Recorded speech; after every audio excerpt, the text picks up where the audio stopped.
داداش خیلی گوز دارم، چی کار کنم؟ خب وقت برو به دستشویی. آقا اجازه هست ما بریم دستشویی؟ نه، زنگ تفریح و برشی گذاشتن. آقا ما رمالا شویه با کاره، بعدا ما چی کار کنم؟ برو دستون به دامن درم پرم برو، یک کارش بگو جان ما. خب برو تو گوز داری، مو چی کار کنم؟ تنظیمش کن رو چوست بزن برم من دزم گردن اینی که جلویی. فکر خوبیه. اوف برو نمره. ای از اونایی که حجمش خیلی زیاده، یعنی هم بزنم پرم به بخیه نیاز پیدا منم.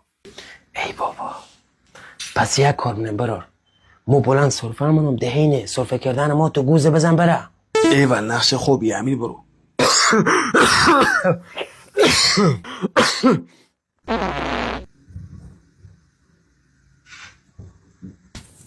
آقا اجازه؟ کاری ای بو؟ خاک تو سرت نکبت، خاک دمی سرت کنن. پاشو گمشو برو دستشویی پاشو.